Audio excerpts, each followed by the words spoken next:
E se eu te dissesse que existe uma parábola esquecida, enterrada no Antigo Testamento, que revela o que acontece quando pessoas chamadas por Deus se recusam a fazer a sua obra? Não é apenas uma história política, é uma mensagem espiritual sobre liderança, omissão e consequências. Uma história que termina com uma parábola quase ignorada, uma parábola que vai te confrontar.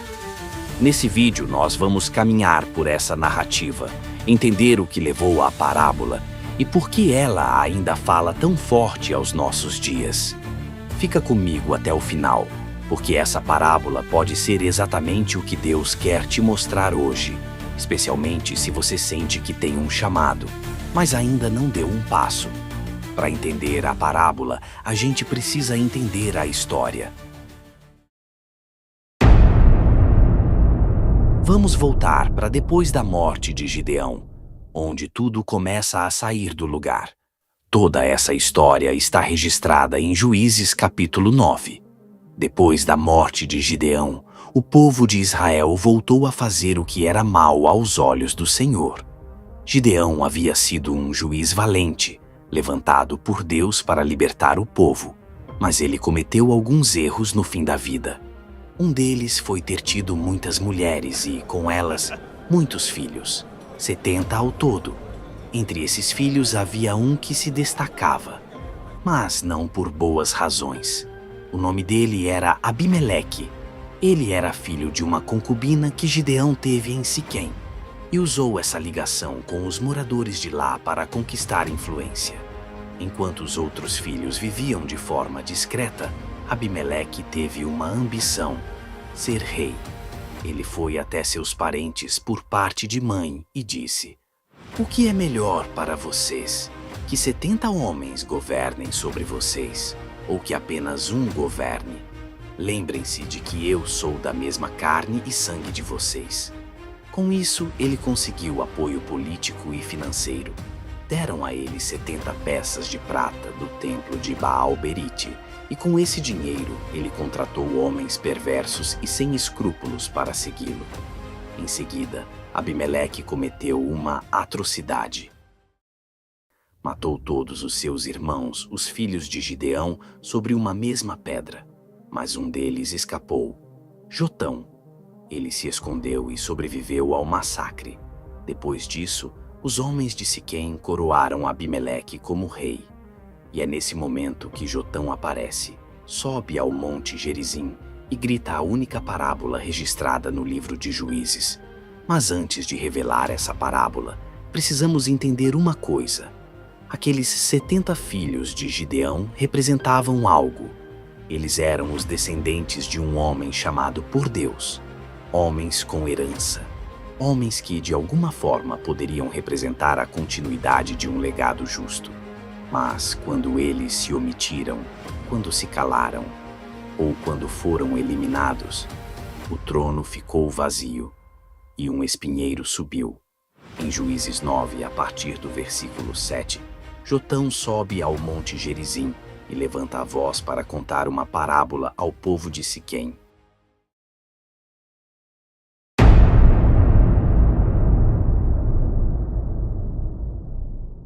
Ele diz: "As árvores saíram para ungir um rei sobre si. Disseram à oliveira: reina sobre nós. Mas a oliveira lhes respondeu: deixaria eu o meu óleo que honra a Deus e aos homens para pairar sobre as árvores? Então as árvores disseram à figueira: vem tu e reina sobre nós. Porém a figueira lhes respondeu: deixaria eu a minha doçura, o meu bom fruto, para pairar sobre as árvores? Depois disseram à videira: vem tu e reina sobre nós. Mas a videira lhes respondeu: deixaria eu o meu vinho, que alegra a Deus e aos homens, para pairar sobre as árvores. Cada uma dessas árvores representa alguém com valor espiritual: ministros, pregadores, missionários, pessoas com fruto, unção e chamado, pessoas que produzem óleo, doçura e vinho.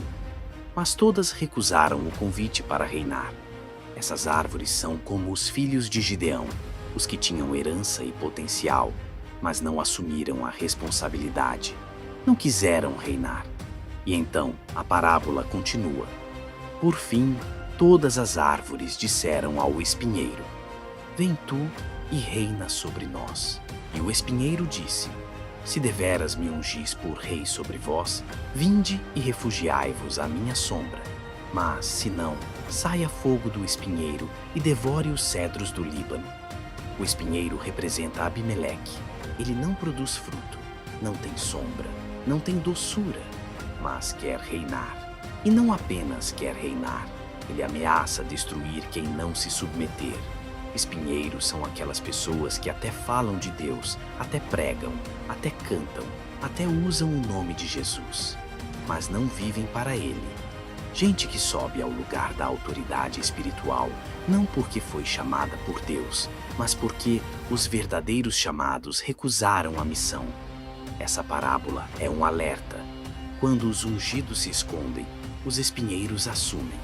Quando quem carrega azeite diz, não é comigo, o vazio do trono chama qualquer um. E não se engane, o espinheiro também prega. O espinheiro também se oferece. Mas ao invés de abençoar, ameaça. Ao invés de servir, consome. A parábola de Jotão termina com uma advertência clara. Se vocês agiram com verdade e integridade ao fazerem Abimeleque rei, que ele seja a alegria para vocês. Mas se não, saia fogo de Abimeleque e devore os cidadãos de Siquém. E fogo de vocês devore a Abimeleque. E foi exatamente isso que aconteceu. No começo, tudo parecia funcionar. Abimeleque reinou por 3 anos. Mas o tempo expôs a natureza dele, e também a natureza dos que o colocaram no trono. Deus enviou um espírito de desavença entre Abimeleque e os cidadãos de Siquém. Aqueles que antes o aplaudiam começaram a conspirar contra ele, e a desconfiança virou guerra. Abimeleque matou muitos em vingança. Ele destruiu cidades, espalhou sal pelo solo para que nada mais crescesse. E, por fim, tentou incendiar uma torre onde o povo se refugiava. Mas ali, uma mulher lançou uma pedra de moinho do alto da torre e atingiu a cabeça de Abimeleque. Quando percebeu que ia morrer pelas mãos de uma mulher, o que, para ele, era vergonhoso, pediu ao seu escudeiro que o matasse com a espada. E assim terminou o reinado do espinheiro. A Bíblia diz que Deus retribuiu a maldade de Abimeleque pelo que havia feito contra seus próprios irmãos, e também retribuiu a maldade dos homens de Siquém por apoiarem alguém perverso como rei. O espinheiro queimou e levou muitos com ele. Quando aqueles que têm azeite, doçura e vinho recusam a missão, o trono não fica vazio. Alguém sempre sobe. E quando é um espinheiro que sobe, o final é tragédia. Essa história não é só sobre política antiga. É sobre hoje. É sobre chamados ignorados. É sobre oportunidades desperdiçadas. É sobre pessoas com azeite, doçura e vinho espiritual que recusam servir, liderar, ensinar, cantar, evangelizar, pregar. É sobre aqueles que Deus levantaria, mas que se escondem. E enquanto isso, espinheiros sobem. Espinheiros assumem púlpitos. Espinheiros cantam, ensinam, dirigem. Espinheiros tomam o lugar. Não porque foram chamados, mas porque os chamados se calaram. Se Deus te deu um chamado, um dom, um talento, não enterre. Se Ele te ungiu com algo, não recuse. Não ache que você não é suficiente. Não ache que é tarde demais. Não deixe o medo ou a falsa humildade te fazer fugir do que Deus te mandou fazer. Porque o trono não fica vazio. Ou você se levanta, ou um espinheiro ocupa. E quando o espinheiro reina, o final é fogo. Se essa palavra falou com você, compartilha esse vídeo com alguém que também precisa ouvir. Se inscreve no canal, ativa o sininho e deixa nos comentários. Eu não vou deixar o espinheiro reinar. Isso vai ajudar esse conteúdo a alcançar mais pessoas.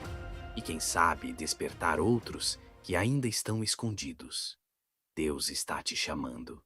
e o trono ainda está vazio.